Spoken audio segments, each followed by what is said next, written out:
Selanjutnya, pada kombinatorial juga berlaku prinsip inklusi-eksklusi. Prinsip inklusi-eksklusi ini sudah pernah kita pelajari di materi himpunan ya.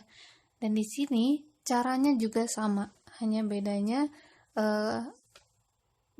ini mungkin lebih dikembangkan ya. Kalau kemarin kita banyaknya elemen di himpunan itu sudah diketahui, atau misalnya cara mencarinya gampang, tinggal dengan cara mengenumerasi. Nah, ini cara mencari banyaknya atau kardinalitas dari isi himpunan itu menggunakan kombinatorial, menggunakan prinsip kombinatorial. Kalau kemarin kita mungkin hanya tinggal list saja, atau misalnya sudah diketahui gitu ya, sudah diketahui, atau cara menghitungnya mudah. Nah, ini cara menghitung kardinalitas dari himpunannya, cara mengetahui banyaknya elemen pada himpunan itu menggunakan kombinatorial. Contoh, misalnya ini, seperti yang kita ketahui bahwa informasi terkecil pada memori komputer itu adalah byte, di mana byte ini disusun oleh 8 bit. 8 bit di mana 1 bit itu bisa berisi 0 atau 1, ya. Berapa banyak jumlah byte yang dimulai dengan angka 11 atau berakhiran dengan 11? Jadi 8 bit itu 2 digit pertamanya, 2 bit pertamanya itu nilainya 1, 1. Atau 2 bit atau 2 digit terakhirnya itu nilainya 1, 1. Seperti itu ya. Nah, penyelesaiannya atau kita kerjakan di kertas saja ya, seperti ini.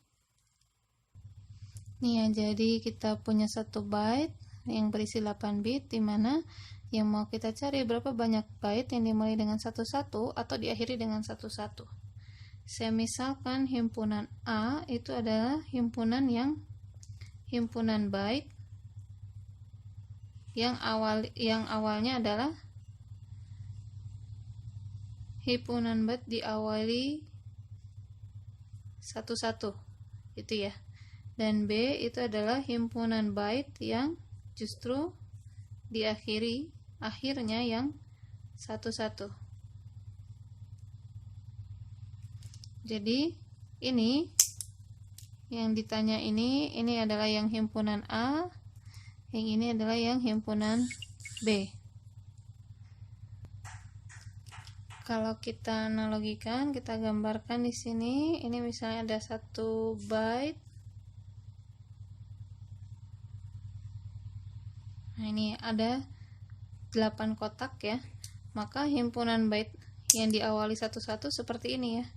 Ini 1, 1, kemudian belakangnya tetap berisi antara 0 dan 1, bebas. Yang jelas yang awal harus 1, 1.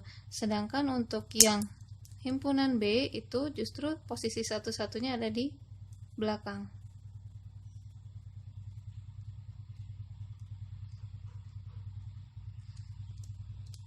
Nih ya, ini 1, 1. Ini yang untuk himpunan A, ini yang untuk himpunan B. Nah, sekarang ini menggunakan kata atau. Karena prinsip inklusi eksklusi, kalau atau itu berarti menggunakan rumus untuk yang gabungan. Ya, jadi karena ini yang satu-satunya ini udah baku kan, ya. Dia memang harus diisinya adalah 1 dan 1, berarti yang kita hitung justru kemungkinan dari 6 kotak ini. Alias ini berarti masing-masingnya itu ada berapa kemungkinan kotak, berapa kemungkinan tiap kotaknya ada 2 ya, yaitu angka 0 atau angka 1. Ada 2 kemungkinan. Berarti masing-masing kotak ada 2 kemungkinan, dan di sini ada 6 kotak sisanya. Berarti kita akan punya 2 pangkat 6 yang sama dengan 64.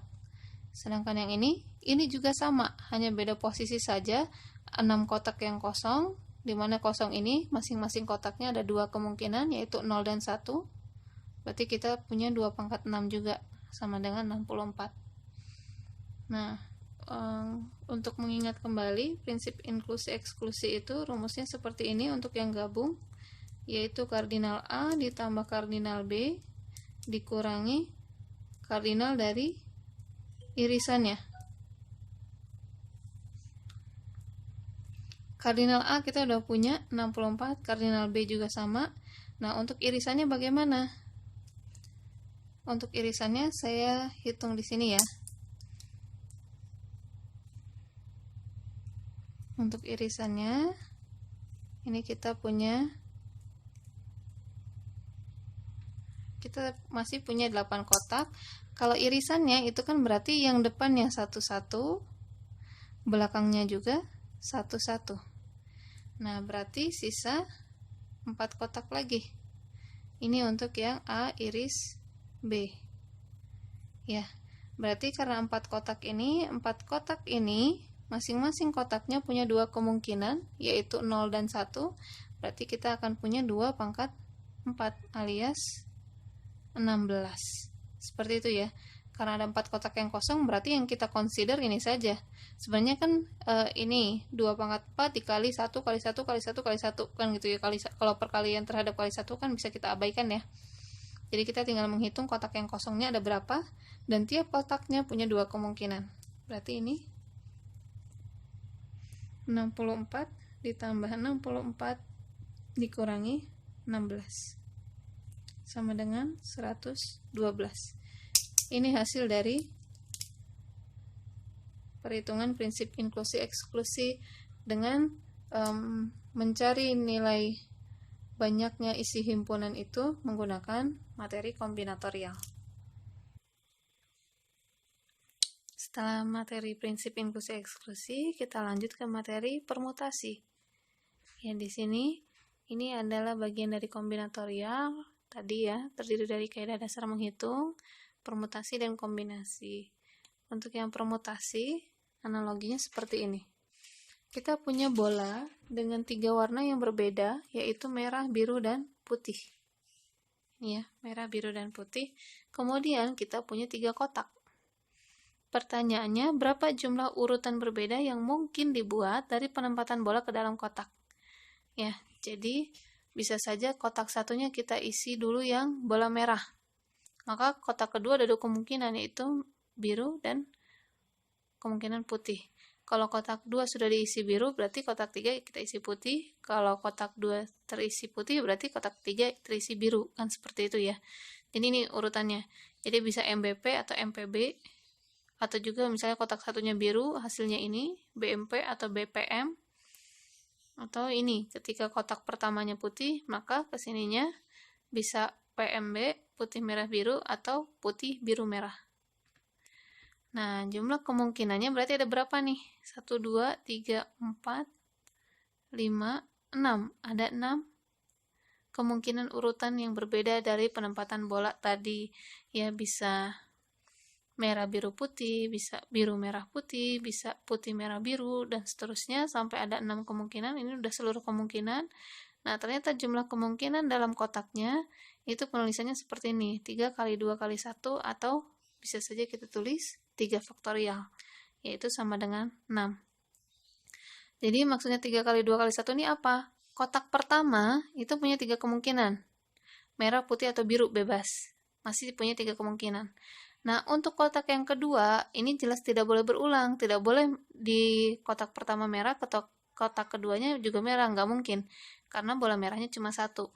Jadi kasus yang nantinya akan disebut permutasi ini adalah kasus yang ketentuannya adalah tidak berulang. Ya. 3 faktorial sama dengan 6. Karena tidak boleh berulang, maka yang sudah kepakai di kotak pertama ini jadi berkurang. Dari 3 bola sudah kepakai 1, sisa 2. Dari 3 bola sudah kepakai 2, berarti sisa 1. Kemudian dikalikan.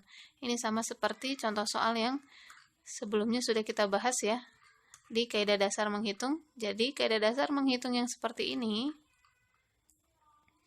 ya, tidak boleh ada huruf yang berulang. Nah, seperti ini yang menjadi dasar dari materi permutasi. Ya, yaitu yang ini tadi. Tidak ada bola yang berulang, tidak ada huruf yang berulang untuk contoh yang sebelumnya ya. Ini yang disebut dengan permutasi. Permutasi adalah jumlah urutan berbeda dari pengaturan objek-objek. Di sini permutasi memperhatikan urutan. Ya, permutasi merupakan bentuk khusus dari aplikasi kaidah perkalian, yaitu kaidah perkalian yang tidak boleh berulang elemennya, pengaturan objek-objeknya tidak boleh berulang. Jadi dia memang kaidah perkalian ya, tapi tidak berulang. Nah, menurut kaidah perkalian, nah ini penjelasan detailnya ya. Urutan pertama dipilih n objek. Urutan kedua pasti n-1 karena udah kepake 1 di sini. Yang ini urutan ketiga sudah kepake 2 di atasnya ini, maka n-2 dan seterusnya. Sama seperti yang biasa kita kerjakan tadi sebelumnya ya. Jadi menurut kaidah perkalian, permutasi dari n objek adalah seperti ini atau bisa ditulis sebagai n faktorial. Jadi kalau dari catatan yang sebelumnya, yang ini, mohon maaf. Ya, contoh 4 yang A 54321 ini bisa kita tulis sebagai 5 faktorial ya. 5 faktorial hasilnya adalah 120. Ya, jadi seperti itulah ini untuk yang permutasi.